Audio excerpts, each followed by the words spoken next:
Hello बच्चों, चलिए प्रश्न को पढ़ते हैं। निम्न में से पेप्टाइड श्रृंखला है। विकल्प आपके सामने दिए हुए हैं। विकल्प ए है NHC C double bond O, NHC C double bond O।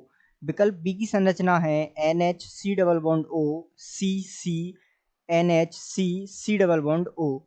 विकल्प सी की संरचना है NHC double bond O NHC double bond O NH।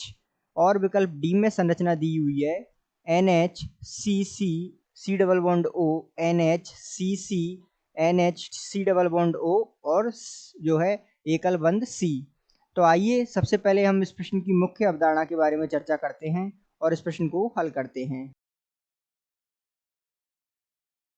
तो सबसे पहले इस प्रश्न को हल करने के लिए आपको पेप्टाइड बंध की जानकारी होना आवश्यक है, अर्थात पेप्टाइड बंध क्या होते हैं और इनका निर्माण कैसे होता है। तो ध्यान दीजिएगा, जैसे कि उदाहरण के तौर पर एमिनो अम्ल जो होते हैं, जो जिनका बहुलक प्रोटीन होता है, उसमें जो है एमिनो अम्ल पेप्टाइड बंध के द्वारा जुड़े हुए होते हैं। अर्थात हम इस प्रकार से कह सकते हैं कि एमिनो अम्ल मिलकर, अर्थात एमिनो अम्ल आपस में पेप्टाइड बंध से बंधकर जो है बहुलक का निर्माण करते हैं, जिसका नाम है प्रोटीन।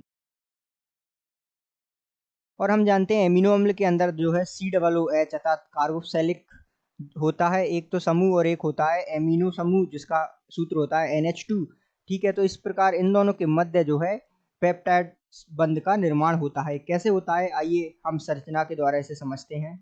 मान लीजिए कोई दो एमिनो अम्ल ले लीजिए उदाहरण के तौर पर, और इस प्रकार जो है हम समझते हैं कि इनमें जो है किस प्रकार पेप्टाइड बंध का निर्माण होता है। यहाँ जो है उदाहरण के तौर पर एक और हम एमिनो अम्ल ले लेते हैं। यहाँ R1 और R2 जो है, यहाँ पर हम इसकी जगह कार्बन रखते चलेंगे और तथा एमिनो अम्ल का नाम अलग अलग होता जाएगा। तो इस प्रकार हमने यहाँ उदाहरण के तौर पर जो है ये दो उदाहरण ले लिए। अब आइए इनकी अभिक्रिया कराते हैं। तो सबसे पहले ये H अर्थात इसका H और इसका OH आपस में जुड़कर जो है H2O बाहर निकाल देंगे, अर्थात यहाँ से H2O बाहर निकल जाएगा। और ये N इस कार्बन के साथ जुड़ जाएगा। किस प्रकार जुड़ेगा, ध्यान दीजिएगा, अर्थात ये N और ये कार्बन आपस में जुड़कर जो है पेप्टाइड बंध का निर्माण करेंगे। किस प्रकार, ध्यान दीजिएगा, यहाँ ये R1 साथ में ये C डबल बॉन्ड O और यहाँ ये जुड़ गया N इसके साथ और H ये। इसके बाद जो है बाकी का सूत्र जो है समान रहेगा, H और यहाँ जुड़ा है C और ये डबल बॉन्ड O और ये OH। तो इस प्रकार ये जुड़ गए। अब यहाँ ध्यान दीजिएगा, ये जो बना है इसे ही आप पेप्टाइड बंध के नाम से जानते हो, अर्थात इस प्रकार की श्रृंखला आपको देखने को मिल रही है यहाँ पर NH।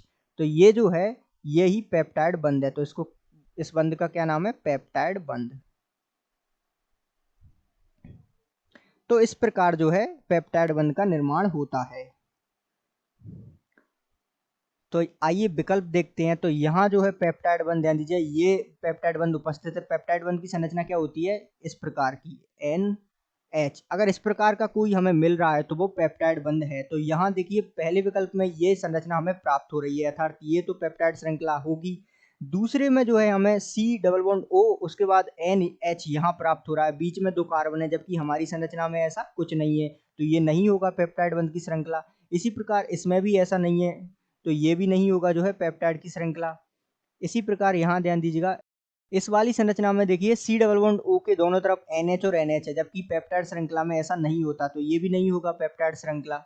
तो इस प्रकार जो है विकल्प ए पेप्टाइड श्रृंखला को भलीभांति प्रदर्शित कर रहा है, अर्थात जैसा कि आपको चित्र में दर्शाया हुआ है और हमने अभिक्रिया में समझा। तो हम कह सकते हैं कि दिए गए प्रश्न का सही उत्तर विकल्प ए है। आशा करते हैं आपको समझ आया होगा। धन्यवाद।